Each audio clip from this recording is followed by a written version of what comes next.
It's the Art of Action Figures, taking a look at the Bandai SH Figuarts Dragon Ball Z Zarbon True Power, or Monster Form Zarbon if you prefer.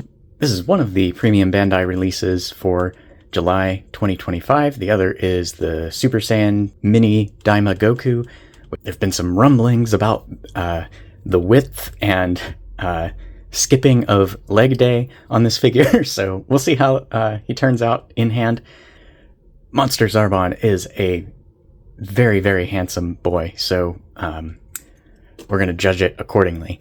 A quick box tour. There's nothing too surprising here other than just how wide this box is if you turn it on its side. Here's his two comrades, Frieza 1 and Dodoria. I think the only boxes that I have that are wider this way are King Cold, of course, Majin Buu, Good Form, and probably Great Ape Vegeta. I imagine Guru's box will be a bit wider than this as well. Anyhow, enough about the dimensions here. It's a big box. From the front, it's your standard layout. Brand logos all across the bottom. We've got Bandai, Tamashii Nations, Dragon Ball Z, Tamashii Web Exclusive, holographic Toei Animation sticker, holographic Tamashii Nations quality sticker letting you know it's authentic SH Figuarts, designed by Tamashii Nations in Japan, Bandai Spirits made in Vietnam. Warning, choking hazard, small parts, not for children under 3 years, intended for ages 15 and up. Product may differ from photo. Name of the figure printed vertically on the window. Zarbon True Power. Cutout follows the outline of full color product photo. Left hand side, not too exciting, just more window, name of the figure. Similarly on the top, we also have some grayscale product photos printed up on the top. Carries over onto the front behind the color photo and continues down at the bottom where the accent color you can see is this kind of deep teal. On the right hand side, more accent color, more grayscale photos. Finally on the back, full color product photos showing the figure in a bunch of different poses. Distribution info at the bottom, and that's it for the packaging. Look who it is, it's trusty hobby knife right behind the figure. Use an adult or an adult brain if you've got one to very carefully slice the tape along the right hand side. I am gonna gently push the dull edge of my knife towards the back of the box and pop. My box got a little bit wrinkled in the shipper, but a nice cleanly open flap never hurts anybody. Close hobby knife, thank you for your service. No instructions on the inner flap. We've got instead a little sheet tucked in behind the accent color backdrop. Showing you how to swap the faces and the hands, all straightforward stuff, but a little more interesting on the back. You can see to attach the cape, you actually remove shoulder armor assembly here and plug it into his back. Cool, there we go. Going over the accessories, in the top tray here we have obviously the figure himself and his 4 interchangeable faces. We have a evil grinning face, a laughing maniacally face, a being punched very hard face, and a laughing, even more maniacally face. I feel like that suits all of your needs for Monster Zarbon. I really like that they've taken these faces straight out of some of the manga panels. That's always cool when they do that. Setting the figure tray aside, we have the bottom tray. In addition to the fists that come on the figure, we get 3 more pairs of hands, clenched finger open palms, splayed finger open palms, and fingers together open palms for his signature Ki Blast attack. He has 2 different braids. One is more straight and one's a little more windswept. And then, of course, his cape is a hard plastic shell. Unfortunately, they didn't do soft goods for the powered down Zarbon, so I didn't expect them to for Monster Zarbon either. That's the extent of the accessories. I'm pretty satisfied with that. Maybe some battle damaged armor bits. They have been pushing those pretty hard with the Namek figures, so I'm a little surprised they didn't give him like a broken abdomen or back piece. Before we do size comparisons, let's go ahead and make him look a little more complete and attach his cape and ponytail. Okay, so the back assembly, you just kind of have to carefully pull it out from like under the shoulder. And then the cape, you can see the port on his back where it plugs in. This was really hard to do the first time for some reason, but after that it's been a little easier just to flip that peg and plug it in. There we go. And you can see two little ports where that plugs right back in. And there we go, got his cape. And let's go ahead and add the neutral braid. It simply plugs onto this ball peg at the back of his head, if I can carefully get enough pressure there. And it curls down over his back pretty nicely. Now let's go ahead and see how he stacks up next to some other relevant figures. Here's True Power Zarbon next to First Form Frieza in his pod, and his brother in width, Dodoria, Kid Era Gohan, and his brother in Skipping Leg Day, Third Form Frieza, Powered Down Zarbon and Vegeta 24,000 power level with arms swapped from Super Saiyan Armored Trunks, Bardock and Kit Bash Namek Goku. It's the lowest born Saiyan head on the Saiyan Raised on Earth body. The SHF Aragorn from Lord of the Rings, and the in-art Dark Knight Rises Christian Bale Batman. The SHF Frodo Baggins and does not count as a figure Gollum. Blocky's Bulbasaur and Squirtle. And never skipping leg day, we have the Jada Toys Chun-Li and Mafex 185 Spider-Man. Now, taking a look at the Monster Zarbon True Power and the base form Zarbon, we can see that proportion-wise, for whatever reason, Tamashii has kept their height roughly the same. Monster form's a little bit taller, but they've taken a significant amount of height out of his legs and put it into the torso. Why they chose to do that, I don't really know. It could be weird reasons, like they didn't want to make the box taller, or maybe they just think he looks like this, or they had references that show him like this. But I mean, if you look at the manga, which is the closest thing to source of truth for character designs, he's shown in a lot of action poses that don't really give you a sense of how his proportions change in the monster form. But there are like one or two panels where you can see his legs should really stay the same length. I think I can live with it, but I definitely see where people are coming from, thinking, why the heck is he so top heavy and squat looking? Customizers have designed leg extenders for some of Frieza's forms and Imperfect Cell, and I imagine they will hear the call of the community on this one and probably kit him out with some. Not for me personally. I like to keep my figures stock as much as possible, especially because I like to be able to store the figures in the boxes, and if his legs are longer, that won't work. And apart from the proportions, these two look awesome side by side. They've done a great job, like, just matching the colors and the overall aesthetic of the two forms. I really love Zarbon's color palette, and in both cases, it's done really nicely. I think the only difference I noticed is, for whatever reason, the brown of his shoes is just slightly more reddish, darker brown on his base form. Other interesting things about this form is not only does he expand, his jewelry expands, so he's got special expanding jewelry. Another thing I noticed is his base form doesn't have black fingernails. I don't know if they become like claws when he transforms. That's my assumption, I guess. You can see they've added the skin texture, these little bubbles. He loses his eyebrows and his blue lip shade. Both figures are primarily base molded plastic colors with just a few spots where they have painted to finish out his costume, like the biceps. And personally, I think it looks really, really sharp. I think the sculpts are sharp enough that shading really wouldn't add a whole lot. Checking out his details from head to toe, his hair is molded in separate green plastic.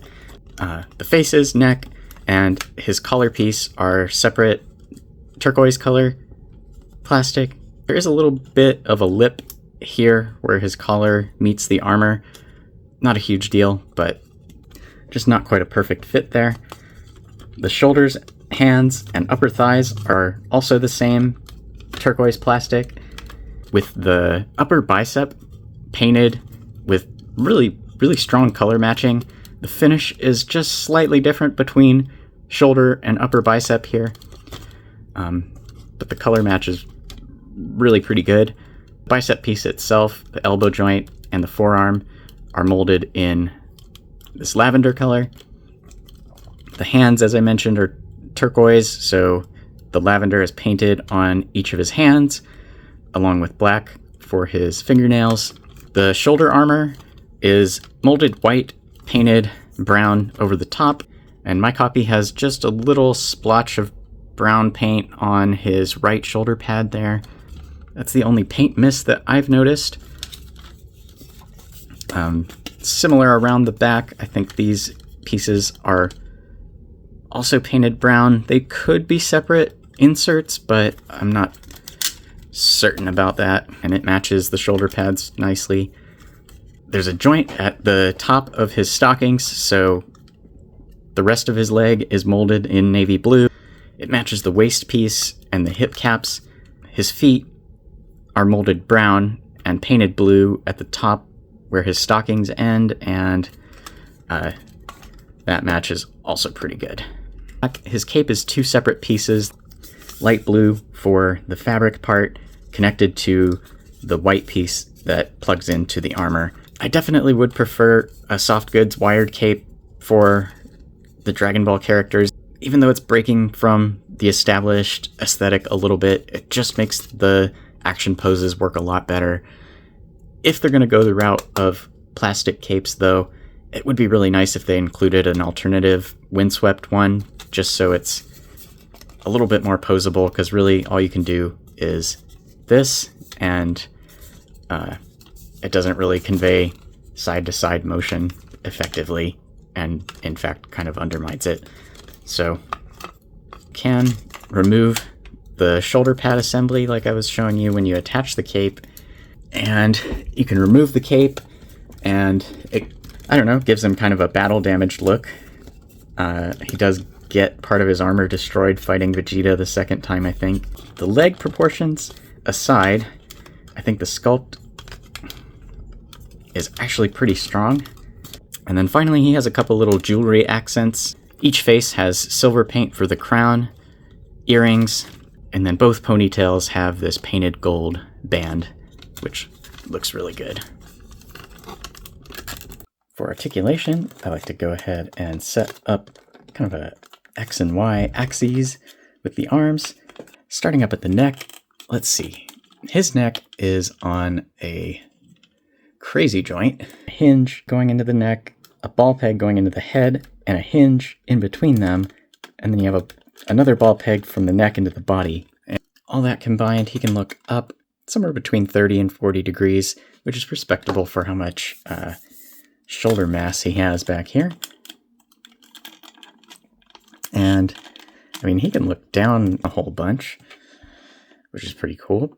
Way past 45 degrees down. You can also get him to do this if you really want to. But yeah, I don't know. It's not a terrible joint. It's just a little strange. There's a lot of adjustability to play around with. Maybe more than most people would like, but I think given the size of his head and the size of his neck, it's nice that he has a little bit of room to maneuver there, and you can kind of set him up to work with whatever angle you want. I mean, it'll look funky from the wrong angles, but yeah, it's not bad. Of course, he looks side to side. Tilt, which I believe is the official way to pronounce that. I didn't mention his ponytail is just on a ball peg, and it mostly just swivels. There's not a ton of pivot around on the ball. It's pretty tight up against his hair. We have these Turles style shoulder pads, which are not the best implementation I've seen. They tend to get in the way a little bit more than I would like. They really don't utilize this hinge very much. That's mostly just there for fine adjusting, but it honestly can't even really move. So it's mostly just acting like a swivel back there. The shoulders are ball hinges. they hinge up to about here. Then there's a butterfly joint inside that also has a front-facing swivel that lets you raise the arm a whole lot. And you can see as you do that, the shoulder pad just kind of goes up like this. Also swivel around, and you can see once again, if you raise it all the way up, that's what happens to his shoulder pad. The butterfly joint, like I said, has a front-back swivel, so it can kind of rotate up and down like that, which is really great. That lets you, for example, bring his arms. Good amount of range, bringing his arms up. They don't really go back, so you can't bring his arms behind his back very much. But they do come out to the front and let you bring his... If you feed his arm over this corner in his armor where it's cut out right here, you can very easily get him to cross his hands. You got to be really careful because this sharp corner of the armor will scrape part of the arm here, which does have this green painted section. Definitely don't want to scratch the plastic or the paint in his arm. He has a bicep swivel. It works all right. There's a little bit of shoulder hanging down over the swivel, but I'm pretty used to that for these Namek Saga figures. Pretty much every Frieza and King Cold has that as well. Some massive double-hinged elbows. They're pretty nice. They have like a little bit of forearm sculpt in there, which you don't usually see. They're pretty wide. Once you get them bent all the way, they do bend quite a lot. Past 90 plus another 45, so that's really cool. But yeah, not the best looking elbow, but they work.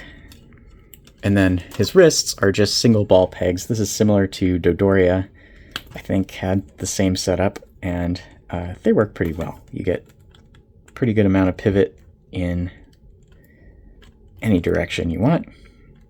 Head swivel, of course. In his torso now, he probably has this standard like 2.0 style torso with a single ball peg going down into a hinge that goes like this, and then another ball peg, maybe with another hinge at the top of the waist going into the lower torso. All that together. He crunches forward like a lot. That's really good. He really doesn't go back very much. Like 5 degrees. That's all I got. Yep. So, not a whole lot of range going back.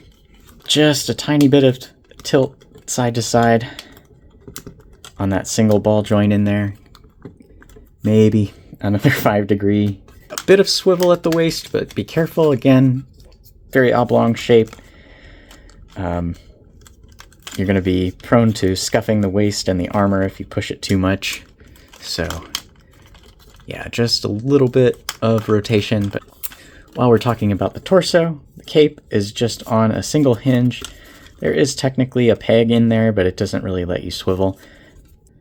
I don't know why they didn't do the Gamerverse Cyclops figure like this. If they're going to go with the like hip caps to make his trunks, it would have been better to give him this kind of butt sculpt at the back so that there's not that weird like thick segment down the middle.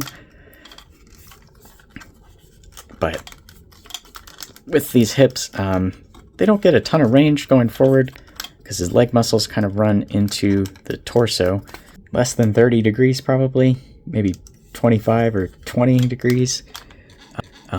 Similarly going back, he runs into the butt plate. You can hinge around it actually, and hey, maybe you get a little more range that direction if you do that. Back past 45 if you kick him out to the side quite a lot.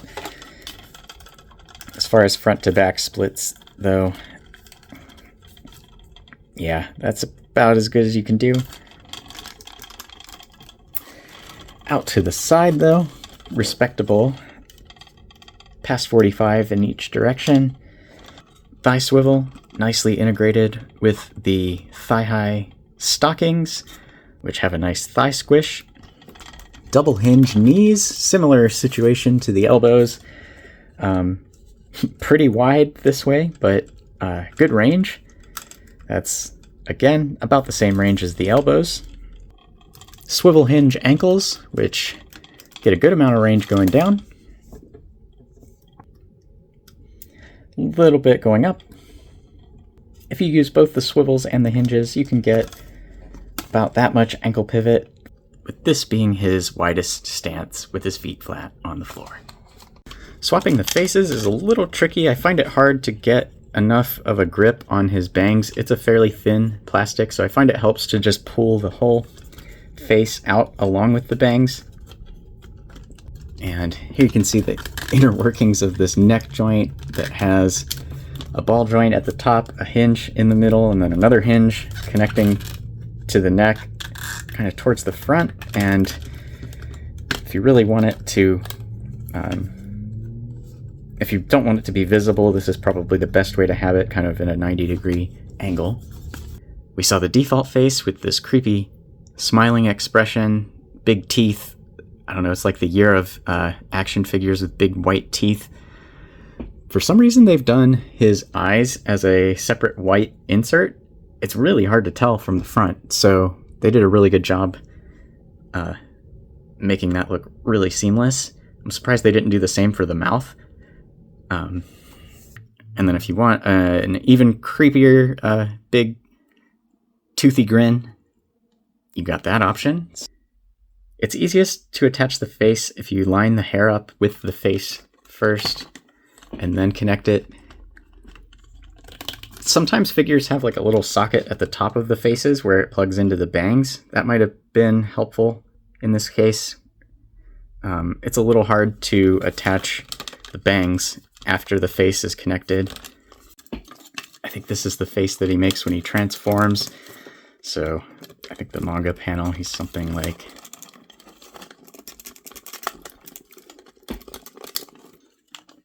You can see the shoulder pads definitely have that problem where they float away from the armor, and I don't know what the best solution for these is. I've often wondered if like the way they do like Stormtrooper shoulders would work, where they're connected at the top of the arm. He's kind of leaning back in this transformation pose, which you can kind of accomplish with the waist to torso joint, and then you can further sell that effect by pulling his head forward using that inner hinge and having him look down a little bit.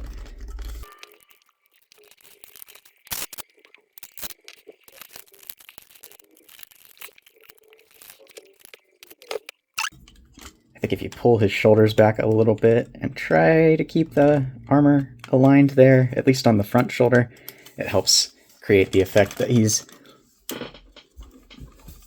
expanding here.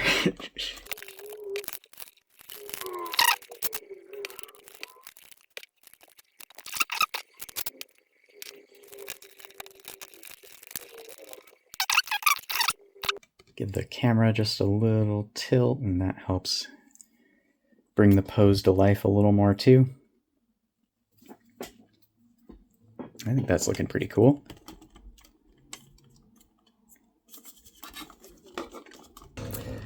The joint quality feels really good. Overall, he feels really sturdy.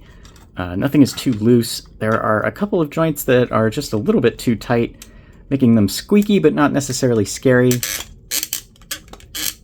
That shoulder joint is a little bit tight just in the vertical direction. The neck joint, a little bit tight at the hinges. The knees are nice and stiff, which is good to support all his weight. And yeah, he feels like a really sturdy figure overall. Let's test his poseability. Let's see if we can make him kind of grapple around Vegeta like he does. That's going to be tricky. So to do this pose, he's going to basically have to give himself a big hug and squeeze Vegeta in the middle there. You can probably accomplish that with these butterfly joints, but we're going to be testing their limits for sure. Maybe something like this will work.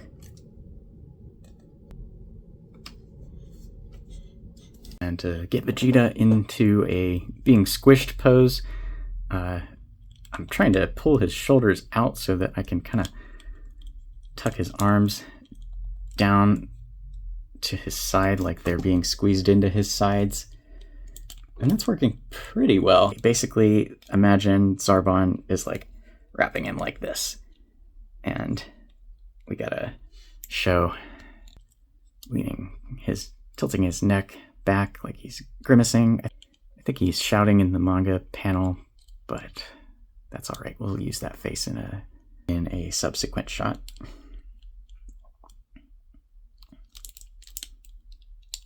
Okay, now comes the tricky bit. Let's see if we can thread him in here. Maybe we can just open the arms up a fraction.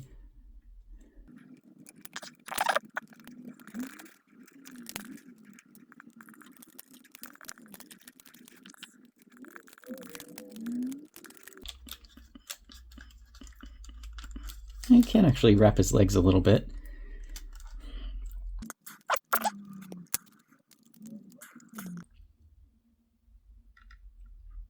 I'm actually surprised how well this works, just given how bulky Zarbon is, but he manages to wrap around Vegeta pretty nicely there. Cool. Nice. Next, let's take a look at this sort of shouting, laughing, screaming face. And this one is super versatile. He makes this face a lot. When he first transforms and charges at Vegeta, when he fires his Ki Blast, and a couple other points during their fight. So this one's really versatile as like a fighting face. And so we can try to put him in a couple of those poses, but just look how sharp the sculpt lines are around the mouth. He's got veins on his forehead. And really nice job with the open mouth, great detail, good depth. And this one they have gone and made his teeth a white, part of this white insert. So I don't know why just the first face they decided to paint the teeth.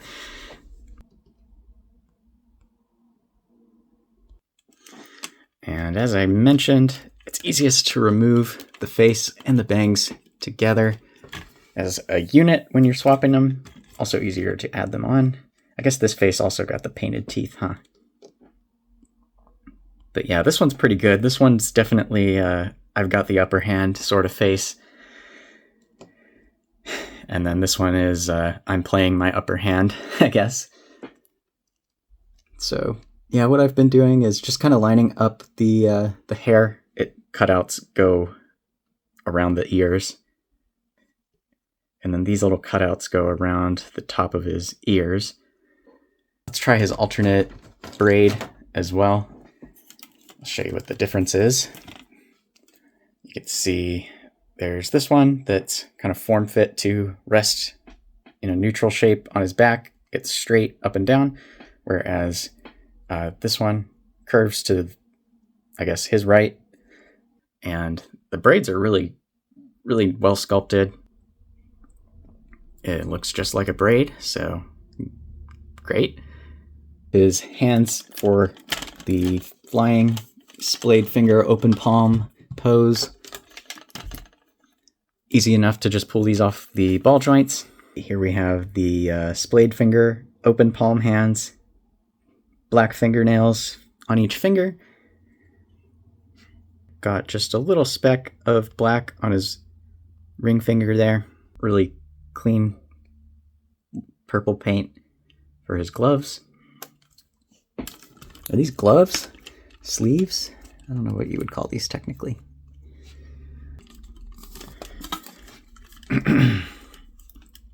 And for this pose, we want him looking up as much as he can. And then this leg, I believe, is back. This one is kind of forward with the knee bent, probably all the way. Let's see. That's not all the way, is it? Oh yeah, Okay, there we go. Lots more to work with in there. To bring his leg forward, it doesn't get a ton of room before it hits his armor. It's pretty much in the same pose, but his hands now should be kind of angled back, and they go back about that far, and that's their limit. So let's use the forearms to help.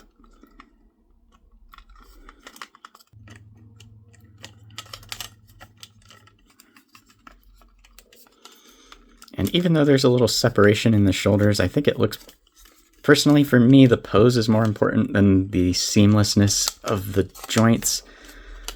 So I'm gonna push the arms back using the shoulder articulation a little bit, and then you can kind of try to close the gaps as much as you can,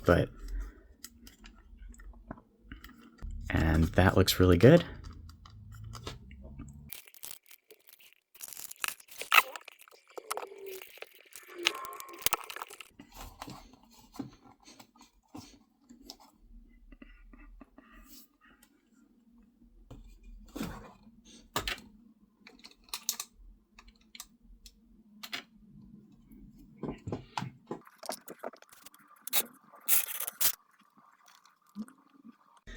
Okay, let's try his key blast pose next. This one's pretty straightforward.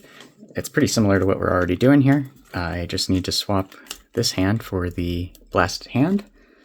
I think with the key blast pose, you really want him kind of leaning in to it, because you can imagine if he's firing it this way, you know, recoil this way. So he's got to kind of resist that. So let's angle his torso a little bit so it looks like he's kind of leaning into the blast, and give him just a little bit of width in the legs here.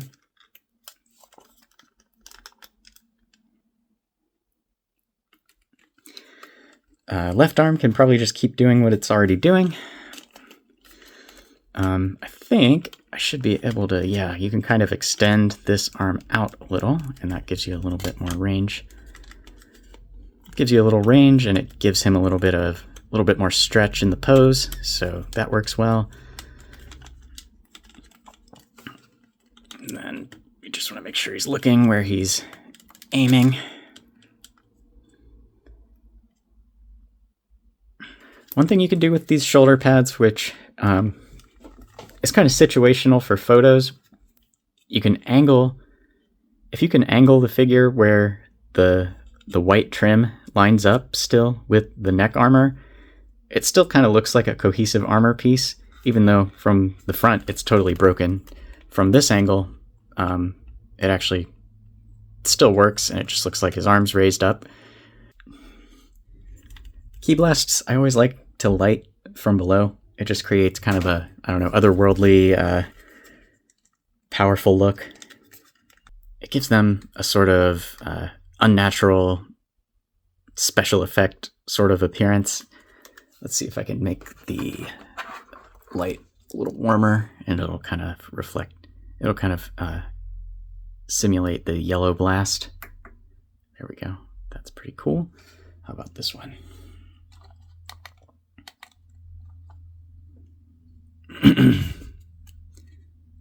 The cape stays up pretty well.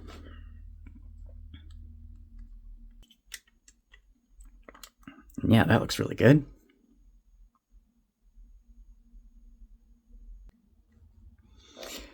This shoulder pad, it's kind of got a mind of its own back here. Let's see if I can adjust it. There we go. Fix the angle of his hand a little bit there. It should probably be just about vertical with his, parallel with his head. Yeah, that's better.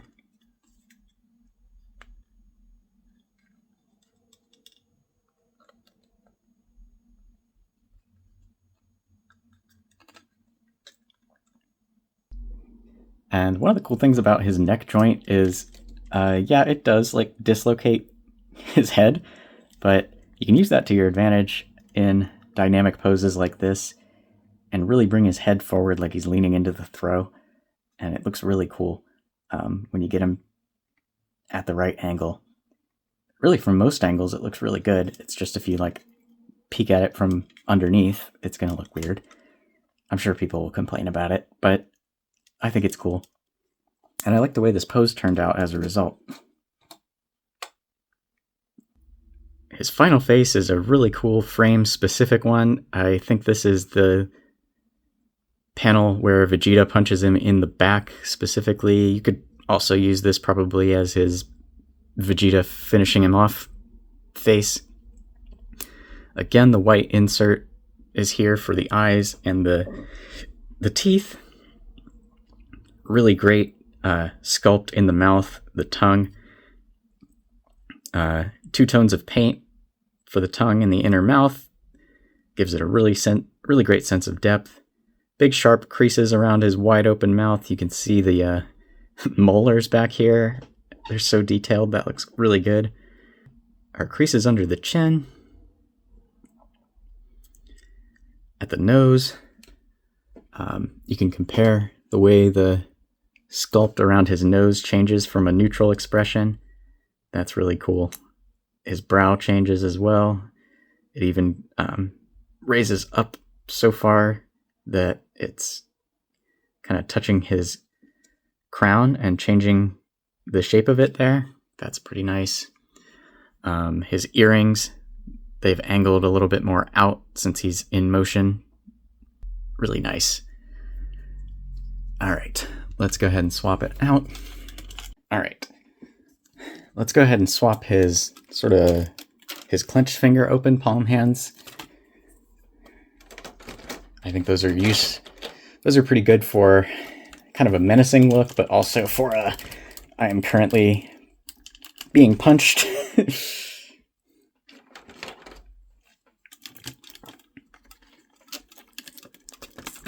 There we go. Oops. Come back here, you shoulder pads.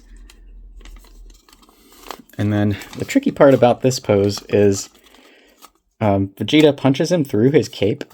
In order to get him to punch through his cape, like really you want the cape to be flush with his back as much as possible. To do that, we gotta move his legs forward and really lean him back. But then he just looks kind of static. So, I don't know, we'll do our best, but I think his limited tilt backwards and the hard shell cape are gonna get in our way a little bit. Let's give him hands that say ouch, and I am not in control of this right now. I think that's pretty good.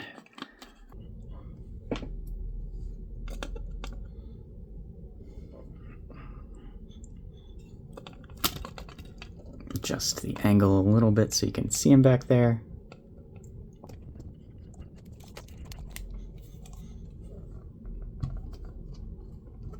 Let's try that. Oh yeah, I like that.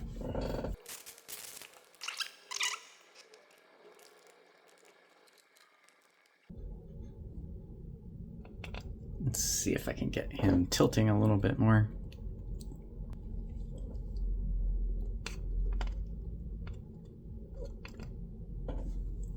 There we go. That looks pretty good. I find with action poses it can help if your lighting kind of follows the line of action. So here you can see my light, the primary light on Vegeta is perpendicular to his arm. And then the similar for primary light on Zarbon here, it's perpendicular to Vegeta's arm. And this overhead light, I'm kind of putting it parallel to Vegeta's arm.